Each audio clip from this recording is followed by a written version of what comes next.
नमस्कार विद्यार्थी मित्र, मी संकेत स्टडी विथ संकेत आपल्या यूट्यूब चॅनलवर तुमचे स्वागत करतो. मित्रांनो, आज आहे 24 मार्च 2026 आणि आपण बघणार आहोत आजचे महत्त्वपूर्ण 10 चालू घडामोडी.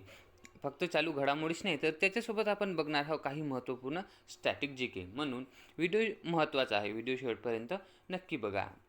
चला तर मग जास्त वेळ वाया न घालवता सुरू करूया आपण आपला प्रश्न क्रमांक पहिला. प्रश्न क्रमांक पहिला आहे, 2026च्या स्टॉकहोम वॉटर प्राईज कोणाला जाहीर झाला आहे? तर बघा, 2026च्या स्टॉकहोम वॉटर प्राईज हा कावेह मदानी यांना जाहीर झाला आहे. बघा, काव्य मदानी हे कोण आहे? तर हे एक प्रख्यात शास्त्रज्ञ, कार्यकर्ते आणि संयुक्त राष्ट्र विद्यापीठाच्या पाणी, पर्यावरण आणि आरोग्य संस्थेची काय आहे? संचालक आहे. आणि मुख्य म्हटलं म्हणजे त्यांना हा पुरस्कार देण्याचे कारण काय आहे? तर पाणी व्यवस्थापनातील गुंतागुंतीच्या समस्या सोडवण्यासाठी वैज्ञानिक संशोधनाचा धोरणकर्त्याशी आणि जनतेशी संवाद साधण्याच्या त्यांच्या नवीनपूर्ण प्रयत्नासाठी त्यांना हा पुरस्कार देण्यात आला आहे. तसेच बघा, स्टॉकहोम वॉटर प्राईज याची सुरुवात बघितली तर ती कधी झाली? 1991 मध्ये, आणि याला पाण्याचे नोबलसुद्धा म्हटले जाते, म्हणून हा प्रश्न महत्त्वाचा आहे. तसेच बघा, याचे आयोजक बघितले तर ते स्टॉकहोम इंटरनॅशनल वॉटर इन्स्टिट्यूट हे आहे, आणि याचे संस्थापक बघितले तर ते आहे स्वीडनचे राजे किंग कार्ल 16वे गुप्तान, आणि यांच्याद्वारे हा पुरस्कार प्रदान केला जातो. तसेच बघा मित्रांनो, आता हल्ली झालेल्या ऑस्कर अवॉर्ड याच्याबद्दल पण आपण थोडीफार माहिती बघूया. बघा, ऑस्करमध्ये सर्वोत्कृष्ट चित्रपट बघितला तर तो कोण आहे? One battle after another. आणि सर्वोत्कृष्ट अभिनेता बघितलं तर ते आहे मायकल बी जॉर्डन. तसेच सर्वोत्कृष्ट अभिनेत्री जेसी बकली ही ठरली आहे, आणि सर्वोत्कृष्ट दिग्दर्शक पॉल थॉम्सन हे आहे. आता आपण प्रश्न क्रमांक दुसरा बघूया. पुणे येथे गोटेक 2026चे आयोजन कोणत्या आयोगामार्फत केले जात आहे? तर बघा, ऑप्शन ए महाराष्ट्र गोसेवा आयोग यांच्यामार्फत या आयोगाची सुरुवात केली जात आहे. बघा, हे गोटेक का बरं सुरू करण्यात आले आहे? तर गाय आधारित शेतीला प्रोत्साहन देणे आणि ग्रामीण अर्थव्यवस्था मजबूत करणे, तसेच देशी गायाच्या उत्पादनासाठी जागतिक बाजारपेठ उपलब्ध करून देणे हा या योजनेचा मुख्य उद्देश आहे. तसेच बघा, महाराष्ट्र गोसेवा आयोगाची स्थापना बघितली तर ते कधी झाली?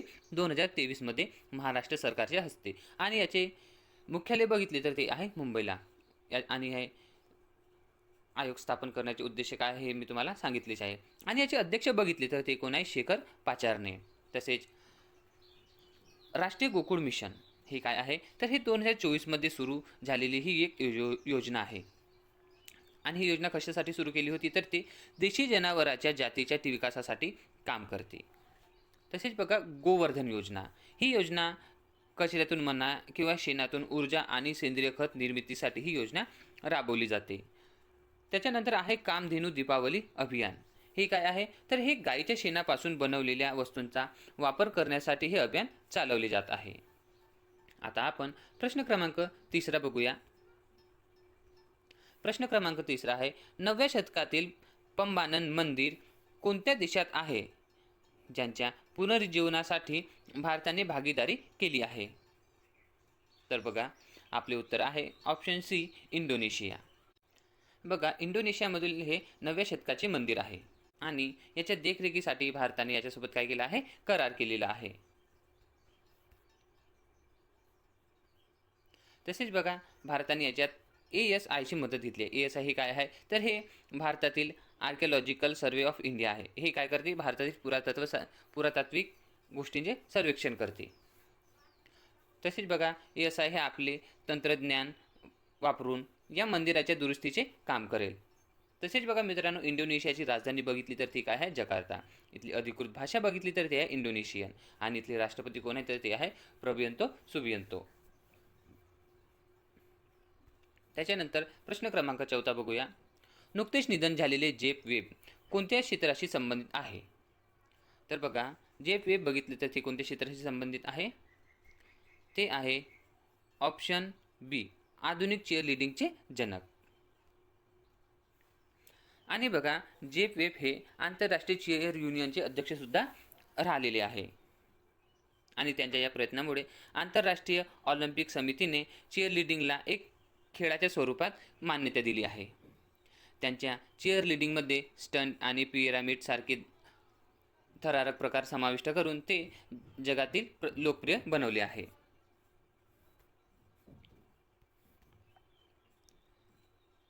तसे बघा, आपण थोडेफार चर्चेतील मृत्यू बघूया. सर्वात आधी आहे रतन टाटा. हे काय होते? हे एक उद्योजक आणि समाजसेवक होते. त्याच्यानंतर आहे धर्मेंद्र सिंग देओल. हे एक कलाकार होते. आणि पंकज उधास बघितले तर ते काय आहे? गझल गायक. तसेच बघा, आपण क्रिकेटचे जनक बघितले तर ते कोण आहे? William Gilbert grace. हे क्रिकेटचे जनक आहे. तसेच भारतीय क्रिकेटचे जनक बघितले तर ते कोण आहे? रणजित सिंहजी. त्याच्यानंतर आधुनिक ऑलिम्पिकचे जनक बघा, ते आहे पिएरे डी कुंबार्टिन. हे आधुनिक ऑलिम्पिकचे जनक आहे. तसेच फुटबॉलचे जनक बघितले तर ते आहे एबेनेझर कोब मार्ले. त्याच्यानंतर प्रश्न क्रमांक 5 बघूया. भारताने पहिले पूर्णपणे स्वयंचलित ड्राय बल्क टर्मिनल हे कुठे सुरू केले आहे? तर बघा, हे गुजरातमधील जे कांडला पोर्ट आहे इथे हे ड्राय बल्क टर्मिनल सुरू केले आहे. बघा, या टर्मिनलमध्ये काय आहे? मानवी हस्तक्षेपशिवाय माल उतरवणे, साठवणे आणि लोड करणे शक्य आहे. आणि याच्यामुळेच हाताळणी अत्यंत वेगाने आणि कमी खर्चाने होणार आहे. आणि या टर्मिनलची क्षमता बघितली तर ती काय आहे? हे कोळसा, खते आणि इतर कोरडे माल मोठ्या प्रमाणात काय करू शकते? हाताळण्यासाठी डिझाईन केले आहे. बघा, हे भारतातील सर्वात मोठे सरकारी बंदरगाहपैकी एक आहे. आणि 2017 याचे नाव चेंज करून दीनदयाल पोर्ट करण्यात आले आहे. आणि बघा, भारतात एकूण 13 प्रमुख मोठे बंदरगाह आहे. आणि त्याच्यातील महाराष्ट्रात बघितले तर महाराष्ट्रात आहे नान्ना शिवा. हे भारतातील सर्वात मोठे कंटेनर बंदरगाह आहे. तसेच वदन बंदरगाह बघितले तर हे कुठे आहे? पालघर जिल्ह्यातील विकसित करत आहे. आणि हे नवीन आधुनिक बंदरगाह बनणार आहे. तसेच बघा, बल्क कार्गो हे काय असते? जे माल पॅकेजिंगशिवाय मोठ्या प्रमाणात जहाजात भरले जाते त्याला काय म्हणतात? Bulk cargo. आणि दुसरे आहे कंटेनर कार्गो. कंटेनर कार्गो काय असते? जे मोठे लोखंडी डब्यामध्ये भरले जातात त्याला कंटेनर कार्गो म्हटले जाते. आता प्रश्न क्रमांक 6 बघूया. 23 मार्च हा दिवस भारतात कोणत्या दिवस म्हणून पाळला जातो? तर बघा, 23 मार्च हा शहीद दिवस म्हणून भारतात पाळला जातो. हा दिवस का बरं पाळला जातो? तर बघा, 23 मार्च 1931 लाहोर कारागृहात महान क्रांतिकारी भगतसिंग, राजगुरू आणि सुखदेव यांना काय केलं? ब्रिटिश सरकारने फाशी दिली होती. आणि त्यांच्या या सर्वोच्च बलिदानाच्या स्मृतीपर्यंत हा दिवस शहीद दिवस म्हणून पाळला जातो. बघा, भगतसिंग, राजगुरू आणि सुखदेव यांना सँडर्सच्या हत्ती प्रकरणी फाशी देण्यात आली होती. आणि तेव्हा भगतसिंग यांची वय बघितली तर ते किती होती? मात्र 23 वर्ष. आणि भगतसिंगची पुस्तक बघितली तर ते कोणते आहे? मी नास्तिक का आहे. आणि हे त्यांनी कधी लिहिले होते? जेव्हा ते तुरुंगामध्ये होते तेव्हाच त्यांनी हे पुस्तक लिहिले होते. आणि बघा, यांचे आपण एक वाक्य बघतो ते इन्कलाब जिंदाबाद.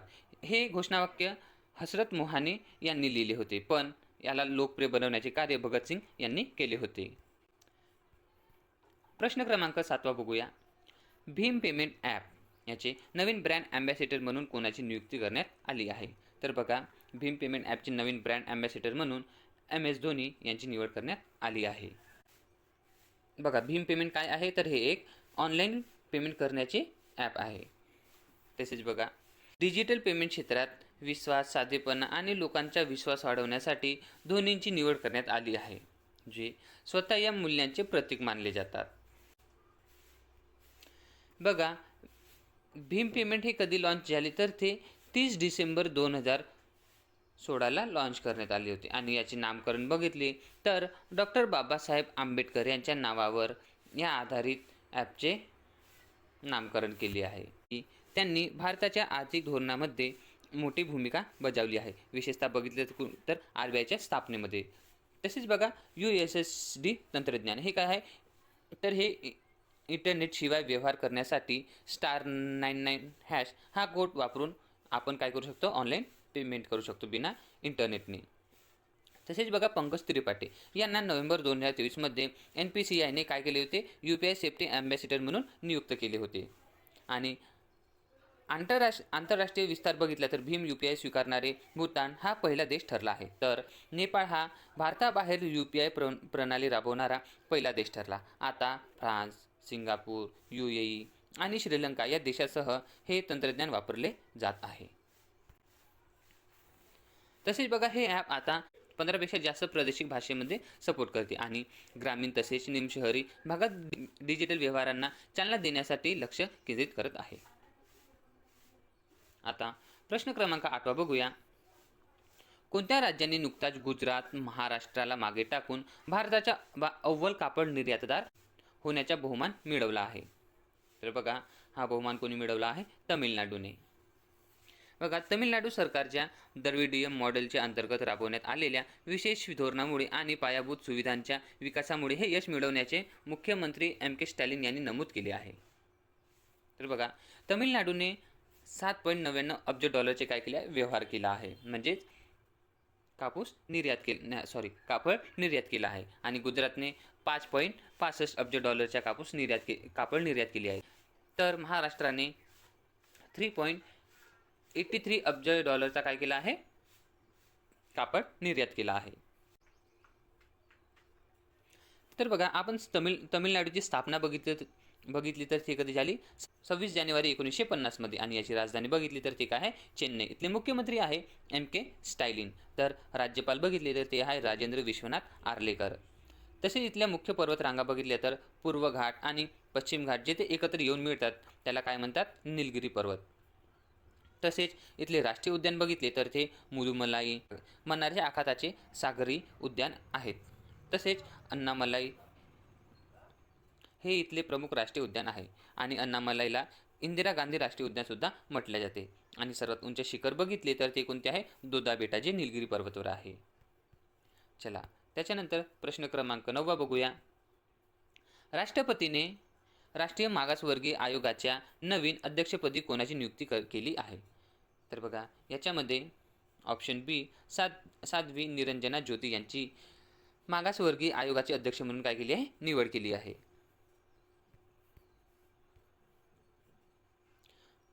बघा, मागासवर्गीय आयोगाची स्थापना बघितली तर ती कधी झाली? 1993 मध्ये. आणि याला संवैधानिक दर्जा 2028 मध्ये 102व्या घटनादुरुस्तीनंतर मिळाला आहे. तसंच याच्या संबंधित कलम बघितली तर ते कोणते आहे? 338B. हे एक संवैधानिक संस्था आहे आणि याचे सामाजिक न्याय आणि सक्षमीकरण मंत्रालयाच्या अंतर्गत हे काम करते. तसेच बघा, यात एक अध्यक्ष, एक उपाध्यक्ष आणि 3 सदस्य असतात. या सर्वांची नियुक्ती राष्ट्रपतीद्वारे केली जाते आणि यांच्या अध्यक्षाची नियुक्ती कोण करते? राष्ट्रपती. तसेच बघा, साध्वी निरंजना ज्योती ह्या काय आहे? एक माजी केंद्रीय मंत्री आणि भाजप नेता आहे.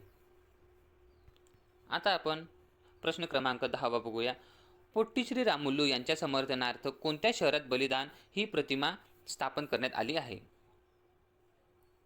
तर बघा, ऑप्शन डी, अमरावती इथे यांची प्रतिमा स्थापन करण्यात आली आहे. बघा, अमरावती येथे पोट्टू श्री रामुलू यांची 58 फूट उंच कांस्याचा पुतळा अनावरण करण्यात आला आहे. आणि या पुतळ्याचे अनावरण बघितले तर N. चंद्रबाबू नायडू यांनी पोट्टू श्री रामुलू यांच्या 125व्या जयंतीनिमित्त केली आहे. आणि या स्मारकाचे प्रकल्पाची निमित्त बघितले तर ते पोट्टू श्री रामुलू मेमोरियल ट्रस्टद्वारे करण्यात आली आहे. हा पुतळा तयार करण्यासाठी 23 टन कांस्य आणि 42 टन लोखंडाचा वापर करण्यात आला आहे. तर मित्रांनो, हे होते आपले आजचे महत्त्वपूर्ण चालू घडामोडी. आणि तुम्हाला व्हिडिओ आवडला असेल तर चॅनलला लाईक आणि सबस्क्राईब नक्की करा. भेटूया आपण नेक्स्ट व्हिडिओमध्ये. तोपर्यंत अभ्यास करत चला. जय हिंद, जय महाराष्ट्र.